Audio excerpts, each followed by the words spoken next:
binanggit niya sa plenary na pangalang Adrian Bersamin. Paano nga pong mababanggit doon, Mr. President, hindi nga niya pinatawag eh. Samantalang dapat niyang ipatawag, siya mismo ang nag-highlight. Isip-isipin po ninyo, nagawa po ni Senator Lacson na isama sa plenary debates ng ating 2026 budget. Ganun ka. Hindi po matatapos kung yung 467 yata na pages, iisa-isahin namin iikot. Mahirap po.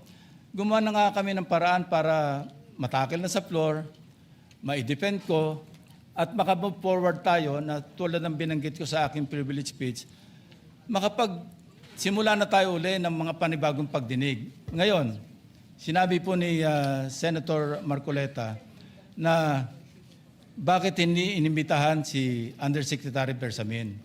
Kaya ko po tinanong, kung nabasa niya na yung report, kung meron po siya maipakita sa akin doon sa committee report o doon sa TSN, doon sa minutes ng pagdinig na nabanggit ang pangalan ni Undersecretary Bersamin. Bukas na bukas din po o bigyan natin 3-day notice rule. Tatawag po ako ng pagdinig, ipapatawag natin si Undersecretary Bersamin. Ang binabanggit niya po yung aking interpellation sa DBCC na kung saan si Undersecretary Bernardo gumawa ng personal na sulat kay Pangulong Bongbong Marcos. At sinasabi niya doon na ito yung mga personalidad na alam niya, na naalala niya na merong allocable at kung ano-ano pa. Wala po sa Blue Ribbon Committee minutes yun. Sa labas po yan sa plenaryo, sa DBCC, sa National Budget Deliberation. So kung may papakita po sa akin ng ating kasamahan, Senator Marcoleta, na merong isang mention sa affidavit o sa salaysay ni Undersecretary Bernardo na binanggit si Undersecretary Bersamin, di tumawag po tayo ng pagdinig at mag-motion siya na ipatawag kung sino man ang gusto niya ipatawag. Ngayon, si Governor Chavit Singson, wala naman pong paliwanag. Ano po yung ite-testify?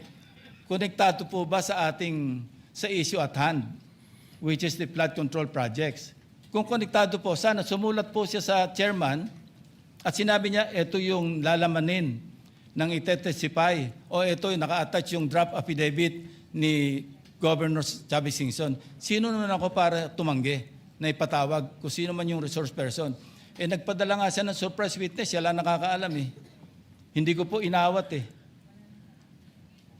At Mr. President. Sandali po, hindi pa ako tapos. At nung hinanap kong pilit, pinagtanong ko yung mga addresses, lahat ng mga kakilala ni Gutesa. At inalam po namin sa pamamagitan ng CCTV footage, baka naman merong sumalubong o merong kasama na pwede natin matunton kung nasan si Gutesa. Ganun po kasi ang aking pagnanais na talagang get to the bottom of this issue. Pero bigla po nawala eh. Ano po magagawa ko? Mr. President, wala nga pong nakasulat dun sa transcript tungkol nga po dun sa binanggit niya sa plenary na pangalang Adrian Bersamin. Paano nga pong mababanggit doon, Mr. President, hindi nga niya pinatawag eh. Samantalang dapat niyang ipatawag, siya mismo ang nag-highlight. Isip-isipin po ninyo, nagawa po ni Senator Lacson na isama sa plenary debates ng ating 2026 budget. Ganun ka-importante ang bahagi na yun, Mr. President. Hindi ba dapat ipinahayag mo yun eh. Malaking bagay yun. Ibinulgar mo pa nga eh. There are 2 public officials I will reveal this morning. Ganun lang. Ba't hindi mo pinatawag? Kung pinatawag mo yun, malinaw na malinaw, nalagay sana sa transcript. Ganun lang naman ang ibig sabihin eh. Sa mga tweet, iniwasan po, Mr. President, para hindi malagay sa transcript. Pagkatapos ikakatwiran po ninyo, kung nasa transcript, di sana pinatawag ko. Baligtad po ang ginawa ninyo, Mr. President. Katulad din po sa 30 Nara Streets of South Forbes. Ilan po yung binanggit ng mga tao doon? Hindi ko po sinasabing totoo yun, pero for purposes of the inquiry and investigation, kung talagang ganun, kalawak ang inyong pananaw, dahil pati nga po yung pagpunta ni Gutesa, pati CCTV po, pinakita ninyo. And dami po sana ng pagkakataon na nakita sana lahat ng mga binanggit ni Saldico na mga ginamit na sasakyan. Makikita doon sa pagitan ng alas 9 hanggang alas 10 ng umaga.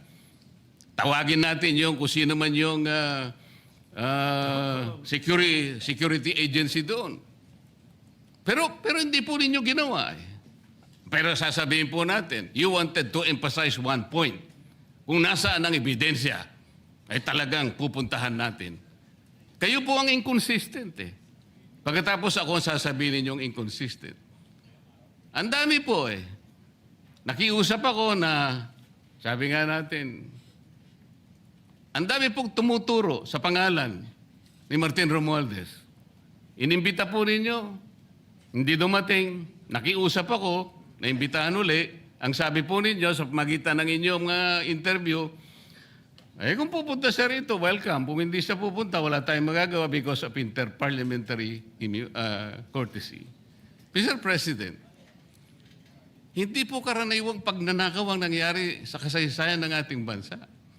Hindi po ba ninyo naiisip, mismong kabang bayan ang tumagilid, pagkatapos magtatago kayo sa prinsipyo o doktrina ng interparliamentary courtesy? Kung ako po ang chairman ng Blue Ribbon Committee, Mr. Chair, Mr. President, hindi ko po igagalang interparliamentary immunity sapagkat ang pinag-uusapan dito ay interes ng mamamayan. Huwag po tayong magtago kung saan-saan. Sinabi po ninyo, Mr. President, Senator Lacson, yung Apostille Convention. Hindi ba pinahayag po ninyo sa isang pag-i-interview ninyo na kung si Saldico lamang ay makakuha ng isang subscribe statement, kahit sa Zoom lang, ipatatawag namin siya? Bakit hindi po ganun ang ginawa ninyo? Pwede naman siyang mag-Zoom pagkatapos na magkaroon ng apostille sworn statement. Bakit hindi po ninyo ginawa? Meron naman pong Zoom eh. Natatakot yung tao. Nanganganib ang kanyang buhay. At palagay ko naman, nanganganib nga talaga. Iintay pa po ninyo na humarap sa inyo? Pwede naman ang Zoom eh. Kung talagang gusto nyong tuntunin ang lahat ng mga ebidensya na dapat nating puntahan. Ito po yung pinupunto ng aking privilege speech kahapon eh. Hindi ko nga po alam na kapag ako po ang magdi-deliver ng privilege speech, Mr. President, palagi po kayong nawawala. Kasi nga, nasa bandang huli na po ako eh. Pero kung talagang gusto nyo lamang, alam nyo naman nasa agenda po natin kung sino po ang tatayo para mag-deliver ng privilege speech eh. Ayoko pong isipin na sinasadya ninyo. Ngunit narinig naman po ninyo eh. Mr. President, pagkatapos isasama yung Kalayaan Island Group, ano po ba talagang pinag-uusapan natin dito? Yung kapakanan ng bayan, pinipilit po nyong pinagtatanggol ko ang China. Sa March 12 po, Mr. President, Senator Lacson, sana po may panahon kayo sapagkat ipinatawag ko sa magitan ng isang resolution at ito po ay alam na ni Senator Erwin. Pinatawag ko po ang NAMRIA, pinatawag ko po ang Philippine Coast Guard, Philippine Navy, ang DFA, pinatawag ko rin po si Justice Carpio at saka yung professor sa UP.